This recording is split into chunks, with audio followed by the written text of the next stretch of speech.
Y vamos a leer primeramente lo que la palabra de Dios dice en el libro de Isaías. Isaías capítulo 65. Vamos a entrar a este segundo tema que tiene que ver con esta pequeña serie de dos temas de las señales del tiempo. Y vamos a estudiar lo que tiene que ver ahora, en este día, con este asunto del año nuevo. ¿Qué dice la palabra de Dios con respecto a esto? Y me voy a referir a Isaías capítulo 65, del versículo 17 al 25. Nos van a proyectar la palabra de Dios con tal de que la podamos observar en la misma versión, en la nueva traducción viviente. Dice en Isaías capítulo 65, versículo 17, si quieren poner por favor la lectura. Está enseguida, en el siguiente, en la siguiente cortina. Me aparece. Si no, permítanme leer lo que la palabra de Dios dice. Miren, estoy creando cielos nuevos y una tierra nueva, y nadie volverá siquiera a pensar en los anteriores.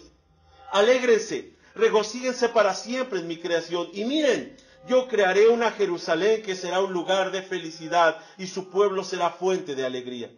Me gozaré por Jerusalén y me deleitaré en mi pueblo, y el sonido de los llantos y los lamentos jamás se oirán en ella. Los bebés ya no morirán a los pocos días de haber nacido, ni los adultos morirán antes de haber tenido una vida plena. Nunca más se considerará anciano a alguien que tenga 100 años, solamente los malditos morirán tan jóvenes. En esos días la gente habitará en las casas que construya y comerá del fruto de sus propios viñedos. A diferencia del pasado, los invasores no les quitarán sus casas, ni les confiscarán sus viñedos, pues mi pueblo vivirá tantos años como los árboles, y mis escogidos tendrán tiempo para disfrutar de lo adquirido por su arduo trabajo. No trabajarán en vano, y sus hijos no estarán condenados a la desgracia, porque son un pueblo bendecido por el Señor, y sus hijos también serán bendecidos. Les responderé antes que me llamen. Cuando aún estén hablando de lo que necesiten, me adelantaré y responderé a sus oraciones. El lobo y el cordero comerán juntos, y el león comerá heno como el buey, pero las serpientes comerán polvo. En esos días nadie será herido ni destruido. En mi santo monte, yo el Señor he hablado. Cuando nosotros hablamos acerca del año nuevo, vamos a ver lo que los judíos tenían como concepción en el Antiguo Testamento con respecto a lo que nosotros hoy celebramos, o el día de mañana estaremos celebrando, con la terminación del año 2018 y el comienzo del año 2019. Y hace 8 días ya tocábamos un poco del tema de lo que significaba el Rosh Hashanah. Esta palabra, o estas dos palabras en hebreo que literalmente significan cabeza del año, era para los judíos también el inicio del nuevo año, pero no solo eso, sino que también se hablaba de proyectos y esperanzas. Se hablaba de reconstrucción, se hablaba de nuevas modalidades para que entonces ellos tuvieran esperanza y fe en adelante. Ahora, cuando yo me puse a escribir estos dos temas, tenía yo en mi mente y en mi corazón demostrar que la Navidad y los aniversarios y los cumpleaños que han sido atacados constantemente por el fundamentalismo cristiano son adecuados cuando los entendemos correctamente. Son adecuados cuando nosotros les encontramos sentido espiritual, según está dispuesto en la palabra de Dios. Así que vamos a hablar de este tema del año nuevo, y voy a basarme nuevamente, no solamente en Isaías, sino en Apocalipsis capítulo 11, versículo 15. Este pasaje que hace 8 días analizábamos y que decía: entonces el séptimo ángel tocó su trompeta, y hubo fuertes voces que gritaban en el cielo: ahora el mundo ya es el reino de nuestro Señor y de su Cristo, y Él reinará por siempre y para siempre. Amén. Cuando nosotros hablamos del año nuevo en el Antiguo Testamento, tenemos que ubicar qué es exactamente lo que está trayendo a nuestra memoria o a nuestro entender el apóstol Juan cuando está escribiendo acerca de la séptima trompeta. Lo primero que tenemos que ver era que era tocada, según vimos hace 8 días, el primero de Tisri, uno de los meses que había sido dispuesto por el Señor, que era en realidad el mes séptimo en este caso del año litúrgico, es decir, se contabilizaban a partir de la Pascua 7 meses hasta finalizar con esta fiesta de las trompetas, fiesta de las trompetas, que se celebraba en este mes de Tishri, pero también era el mes primero del año civil. Aquí hay algo interesante. Hablamos del 7º mes en el año litúrgico, es decir, de las fiestas, pero también para ellos contaba ese mismo 7º mes como el primero del año civil. Es decir, todo lo que tenía que ver con las funciones administrativas dentro del reino se comenzaban a contabilizar desde este mes 7º, contando como año nuevo. Aquí vemos una dualidad de cómo ellos utilizaban entonces las fechas, que también a la vez era el año nuevo, el Rosh Hashanah, pero también era el día de las trompetas. Hace 8 días estábamos utilizando el escrito de este hombre, Ernest L. Martin, que habla acerca de cómo él concibe que son las fechas para que nosotros ubiquemos tanto el nacimiento del Salvador como las demás fiestas que tienen importancia en nuestras fiestas, en nuestra época, y hablábamos acerca de varios aspectos importantes del Día de las Trompetas. Voy a hacer mención del escrito que él hace con respecto a lo que él observa de este mes Tishri, en el número 1, que también es la celebración de las trompetas. Él escribe: antes del periodo del Éxodo, en tiempos de Moisés, este era el día en que aparentemente se iniciaba el año bíblico. Parece también que este era el día en que a mucha gente se le avanzaba un año de su vida, sin importar en qué mes del año se habían nacido realmente. Es interesante entonces porque ellos consideraban también el año civil como importante, en este caso Tishri 1, porque todos avanzaban un año de su vida. Era su cumpleaños, vamos a decir, de todos.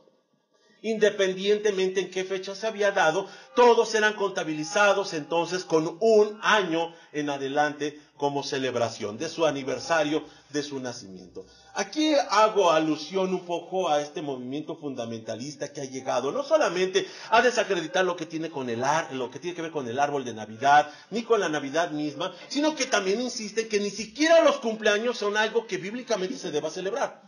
La palabra de Dios nos demuestra que ellos tenían por costumbre, incluso todos juntos, cuando llegaba uno Tishri, el día de las trompetas, avanzar todos un año como reconocimiento de que Dios los había bendecido. Así que encontramos que, lejos de que haya verdaderamente una enseñanza acerca de que son celebraciones paganas, la palabra de Dios nos instruye de que más bien tenemos que entender el contenido bíblico de lo que nosotros encontramos. Aquí está la muestra de esto. Cuando nosotros encontramos en la historia de Noé, que cumple 601 años en el mes primero, está haciendo alusión a Tishri. Ojo con lo que estamos diciendo. Es antes definitivamente de que el pueblo de Israel se instituyera en la tierra prometida, antes de la legislación de Moisés, antes de Abraham mismo, en que ya se están contabilizando los años. Y dice tan solo en Génesis capítulo 8, versículo 13, que en ese día que después se llamó de las trompetas, ahora Noé tenía 601 años de edad el primer día del nuevo año. Y está haciendo alusión a esta fecha, la fecha que los judíos consideraban como el Rosh Hashanah, más adelante el día de las trompetas. En este día, dice la palabra de Dios, ya si tenemos oportunidad de estudiar más adelante el capítulo 8 de Génesis, dice que en ese día Noé quitó la cubierta del arca y miró que la faz de la tierra estaba seca, en el versículo 3. En ese día. Y esto nos está enseñando algo importante. No solamente era el día oficial de su cumpleaños de Noé, sino que también estaba simbolizando el nacimiento de la nueva tierra. Recordemos que el diluvio fue un juicio contra los moradores antiguos, en donde fue destruida toda la vida, y a partir de que Noé es rescatado en esa arca, se empieza a contabilizar nuevamente y se dice que no solamente es el año nuevo, sino que es una nueva vida. Atención con esto, porque más adelante el Nuevo Testamento va a utilizar el elemento.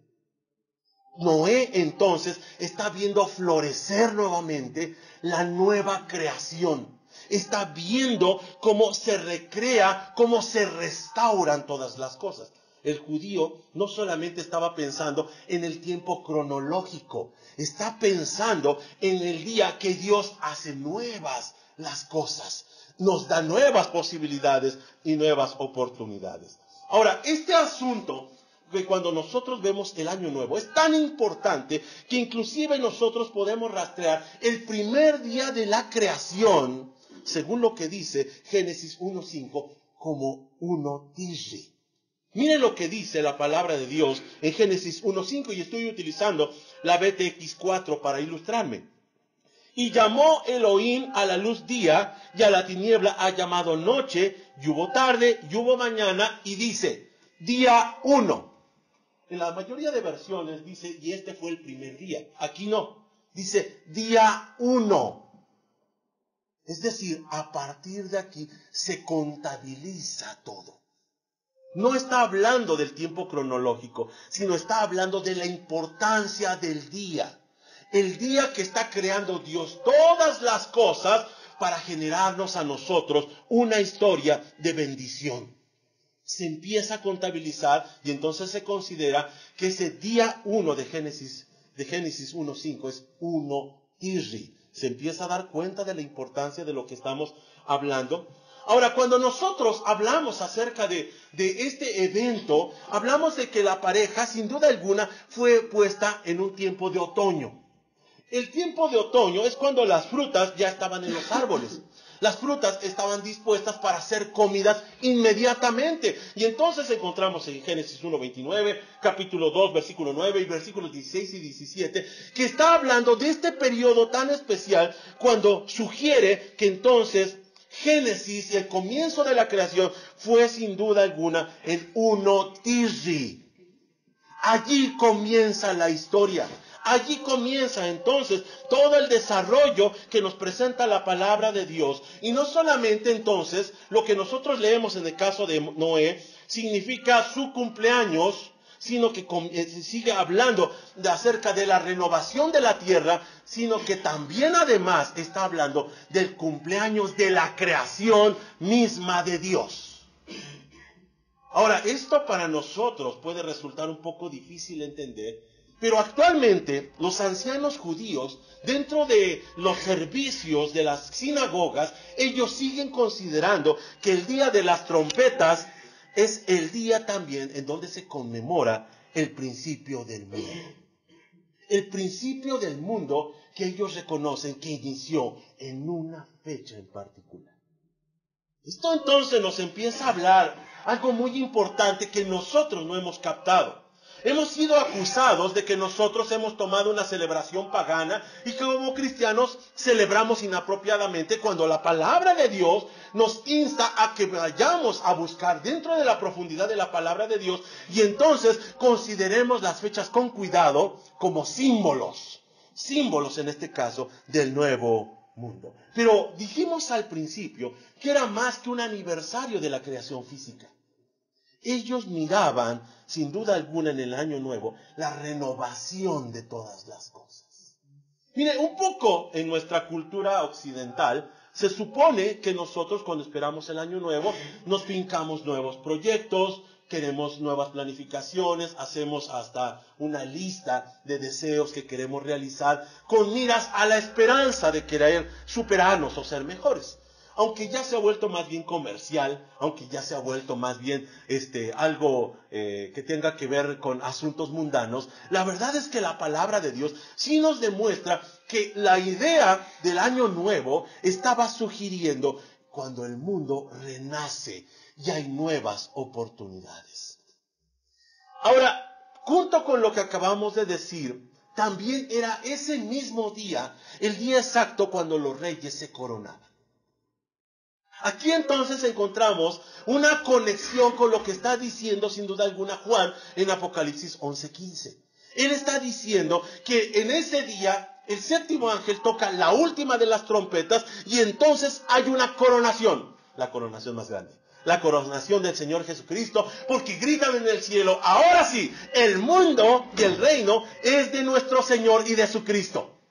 Es decir, era el momento cuando comenzaba la nueva inauguración del nuevo sistema. la inauguración de la nueva modalidad para ser gobernados por los reyes. Y aquí pongo cuando menos tres ejemplos que la palabra de Dios nos demuestra. En el caso de Salomón, en Primero de Reyes, capítulo 1, versículo 34, dice lo siguiente: una vez allí, el sacerdote Sadoc y el profeta Natán lo ungirán rey de Israel. Hagan sonar el cuerno de carnero y griten: ¡que viva el rey Salomón! ¿Se da cuenta? Apocalipsis 11:15. Eso es lo que está sucediendo. Así que Juan lo trae nuevamente para que consideremos que el día de las trompetas, es el día de la inauguración del mundo nuevo, la llegada del reino. También en Segundo de Reyes, capítulo 9, versículo 13, vemos la coronación de Jehú, y dice de él: enseguida ellos tendieron sus mantos sobre las gradas y tocaron el cuerno de carnero mientras gritaban: Jehú es rey. Por último, vemos el caso de Joás, otro de los reyes de Israel, en Segundo de Reyes, capítulo 11, versículo 14, que dice: los comandantes y los trompetistas lo rodeaban, y gente de todo el reino celebraba y tocaba las trompetas. Día de las trompetas era día de Año Nuevo, era día de coronación del rey, era día de esperanzas, era día de nueva creación, era día de celebración. Todo confluido en una sola fecha. Así que esto nos tiene que hablar de algo que es muy importante y que no hemos considerado. Algo que hemos pasado por alto y que estamos perdiendo de vista. ¿Cómo consideraban el Año Nuevo en el Nuevo Testamento? Para empezar, tenemos que decir que cuando Juan está hablando de esto a su público del primer siglo, ellos entendían correctamente todo lo que estamos hablando. Para nosotros es una novedad, para nosotros es hoy un descubrimiento, pero para ellos no. Ellos lo tienen bien claro. El día de las trompetas significa todo esto que hemos hablado. Y entonces, cuando Juan está hablando acerca de el momento de la coronación del Señor Jesucristo, él va a añadir un nuevo simbolismo a esto que tenían entendido en el Antiguo Testamento. Y él dice entonces que este día de las trompetas es el comienzo del nuevo mundo, la nueva creación, el día de la coronación del Rey de Reyes y Señor de Señores, cuando fue entronizado como juez supremo sobre todo el mundo. Es Daniel, en el capítulo 7, que mira que uno como hijo de hombre dice que viene entre las nubes y se presenta frente al anciano de días. ¿Se acuerda de esa escena? Y dice la palabra de Dios que entonces le fue dado todo dominio y todo poder. Les había dicho el Señor Jesucristo a los que lo estaban increpando, sobre todo al sacerdote que estaba enjuiciándolo un poquito antes de poder ser crucificado, les dijo: y verán la señal del Hijo del Hombre. ¿Cuál era la señal del Hijo del Hombre? Sino que estaba siendo coronado. Esa era la señal. Es justamente la misma señal que alcanza a ver el apóstol Juan y que él describe cuando gritan en el cielo: ahora todo ha venido a ser del Señor. Ahora reina con poder. La gran tragedia de la doctrina es que nos han enseñado que esto va a suceder. Esto ya sucedió. Esto ya sucedió, de tal manera que Cristo está gobernando por medio de su iglesia sobre las naciones, y hay una esperanza tremenda de fe.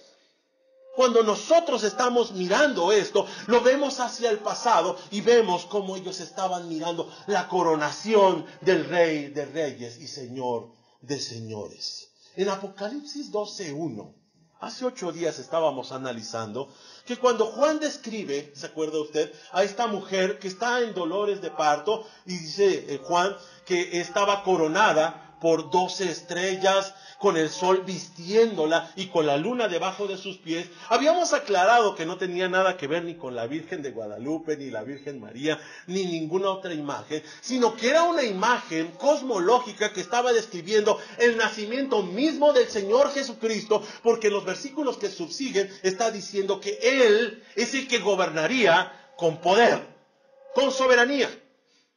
Así que estamos viendo, y decíamos, no solamente a María, sino al pueblo de Israel, sino estamos viendo también a la iglesia, estamos viendo una riqueza de simbolismos que nos están demostrando que en ese momento está comenzando una nueva creación. Tanto así que entonces dijimos, y llegamos a la deducción, ahí tenemos los documentos, para quien no haya escuchado esta esta conferencia, que incluso pudimos situar con una diferencia de 1 hora más o menos el nacimiento del Señor Jesucristo, de acuerdo a la posición de las estrellas, de acuerdo a la luna, y dijimos que era un 11 de septiembre, entre 6:15 de la tarde a 7:45, el momento del nacimiento del Señor Jesucristo. Un 3 antes de Cristo.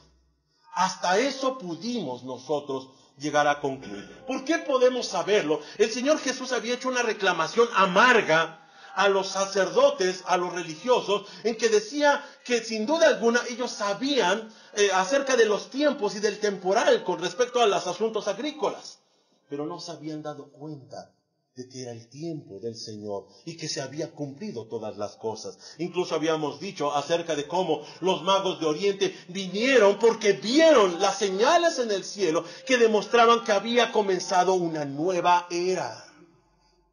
Y la nueva era comienza con recreaciones. Primero la creación original, después la recreación en los tiempos del diluvio, después con la creación en Jesucristo, ahora por medio de la iglesia. Así que cuando estamos hablando acerca de esta época, de esta fecha, nos presenta como el cumpleaños de la nueva creación, que es resultado, escuche usted, de la resurrección y la ascensión de Jesucristo. Aquí tiene que ver con nosotros. Y tiene que hablarnos a nosotros como creyentes. Y voy a ir a un pasaje que nosotros conocemos y hasta hemos memorizado. Segunda a los Corintios capítulo 5, versículo 17. Este pasaje no lo hemos entendido en toda su dimensión. El apóstol Pablo tiene una mente judía. Él sabe de todo esto que acabamos de hablar, y entonces cuando lo escribe, quiere hablarnos de algo muy profundo que nosotros necesitamos atender. Segunda a los Corintios 5:17 dice en esta versión: esto significa que todo el que pertenece a Cristo se ha convertido en una persona nueva. La vida antigua ha pasado, una nueva vida ha comenzado.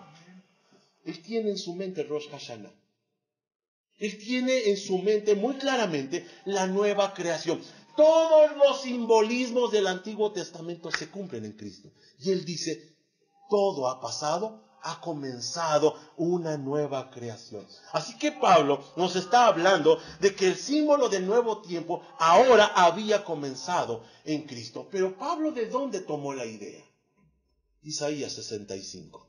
En Isaías 65, versículo 17, que leímos hace un momento, dice: miren, estoy creando cielos nuevos y una nueva tierra, y nadie volverá siquiera a pensar en las anteriores. No es algo que Pablo se le había ocurrido, está utilizando la Escritura y está citándola de tal manera que nos dice que entonces esa nueva persona, esa vida antigua que ha pasado, es porque han llegado los cielos nuevos y la tierra nueva, y ya no podemos pensar en la antigua creación. Aquí el gran problema del literalismo es que nosotros queremos ver forzosamente una tierra nueva y una Jerusalén física, cuando todos son símbolos. ¿Símbolos de qué? De la iglesia y de la nueva vida en Cristo. Es más importante. Son símbolos espirituales que a nosotros nos atañen. Ya habíamos hablado de Hebreos cuando dice que nosotros, los cristianos, la congregación de los primogénitos, hemos llegado a la Jerusalén celestial. Y lo dice en términos de que ya ha pasado. De tal manera que entonces, cuando el apóstol Pablo está hablando de vida nueva, está utilizando el pasaje, el mismo pasaje de Isaías, que dice que inclusive el lobo y el cordero habitarán juntos. Está hablando de una vida nueva, pero no necesariamente una vida física, una vida mundana. Está hablando de una vida nueva espiritual.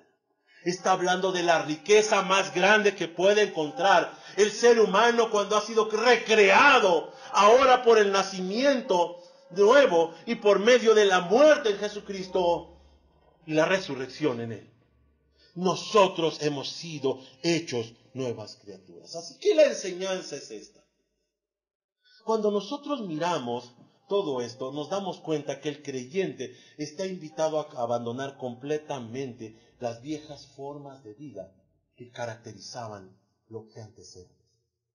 Dice el apóstol Pablo, y antes éramos esto, pero ahora somos otras personas. En Romanos capítulo 6, versículo 2, él dice enfáticamente, nosotros hemos muerto al pecado. Entonces, ¿cómo es posible que sigamos viviendo en pecado? Y no está hablando solamente de los hechos pecaminosos, sino de la vida en sí completa. ¿Cómo podemos vivir en el año viejo si ya estamos en el año nuevo? No tiene lógica que nos sigamos comportando de la misma manera si ya hemos sido traídos a una nueva creación. Permítanme tomar este tiempo para esto. Porque hemos pensado de pronto que el cristianismo es un arreglo entre las dos partes. Hemos pensado que es algo así como añadir algo novedoso a nuestra vida para que nosotros tengamos una mejor manera de existencia. Pero la palabra de Dios hace un corte total con respecto a lo que es la vida del mundo y la vida nueva. Cuando está hablando acerca del año nuevo, de la coronación del Rey de Reyes, está diciendo que ya no podemos estar viviendo de esta forma como antes vivíamos. Y la gran tragedia de las iglesias es que siguen buscando las cosas del mundo. ¿Qué estamos enseñando a las congregaciones? ¿A pensar en que es más nuestra comodidad y que el Señor entiende? El Señor sabe, hermano. No pude asistir, pero el Señor sabe. El Señor no sabe.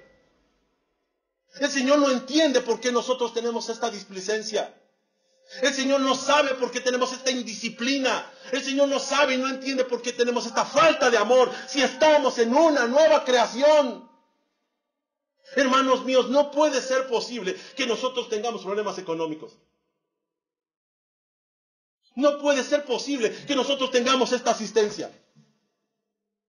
No puede ser posible que nosotros estemos viviendo en pecado y que estemos favoreciendo otras formas de vida, que prefiramos el trabajo, que nosotros prefiramos entonces a la familia, que prefiramos nuestra vida y nuestra comodidad.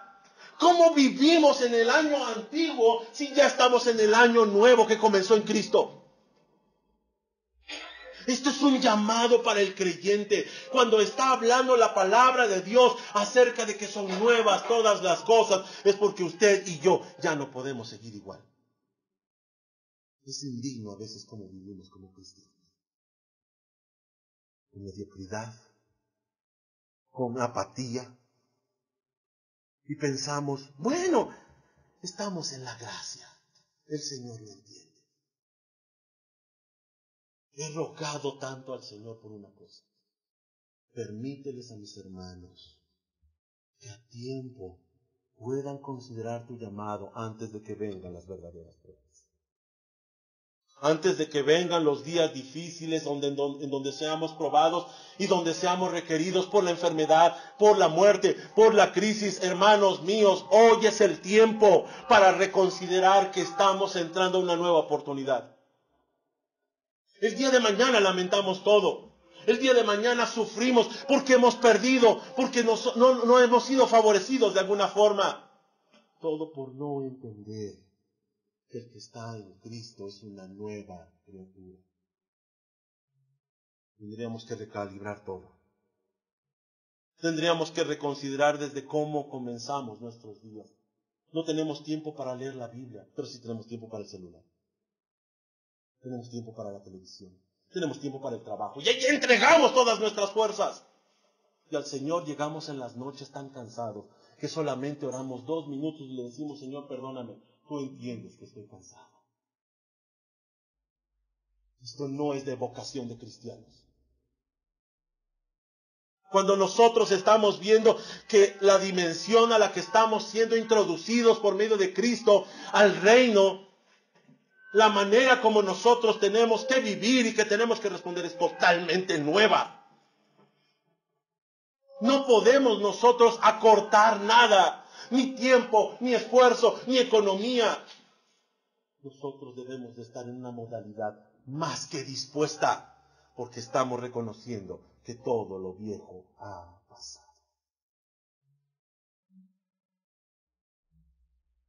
Sin duda alguna, cuando hablamos del año nuevo, se hablaba de vida nueva. Los cristianos deberían de abarrotar los templos y deberían de estar trabajando con todas sus fuerzas. La iglesia de Jesucristo debería estar emprendiendo obras tremendas de alcance. No hemos considerado nuestra vida nueva y el reino de Cristo en nuestras vidas. Pero tal vez sea un buen tiempo. Pero tal vez sea el momento cuando nosotros tengamos que reconsiderar, justo cuando estamos a un día de que todas las cosas cambien y el calendario marque que estamos en un nuevo año. Es decir, no solamente, Señor, te prometo y me propongo todo aquello que tengo que cumplir, sino que me propongo ser verdaderamente discípulo tuyo. Ser hijo tuyo verdaderamente. Vivir en toda la plenitud de lo que tú me has empoderado para vivir en Cristo, teniendo una iglesia distinta, teniendo una forma distinta de responsabilidad, llegando con todo nuestro ser hacia Él.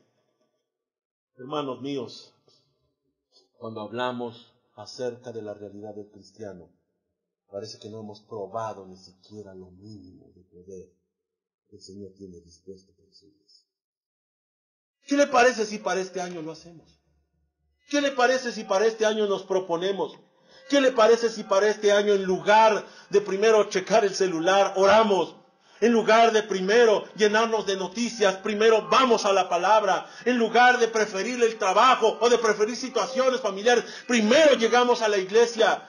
¿Qué le parece si nosotros empezamos a vivir y a modelar lo que se espera del Hijo de Dios, según la nueva creación en Cristo Jesús? Déjame concluir con lo siguiente.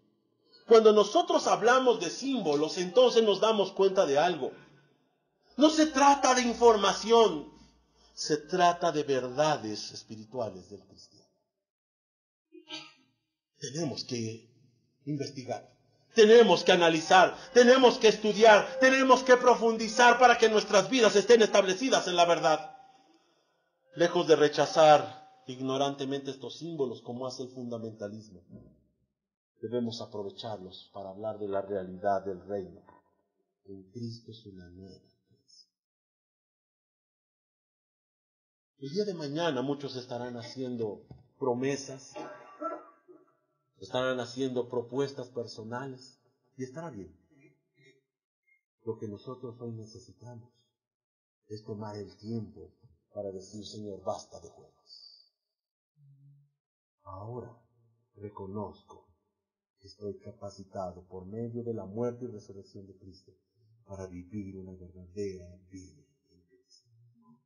Que esta sea nuestra oración, que este sea nuestro anhelo, que esta sea nuestra máxima ambición en este 2019.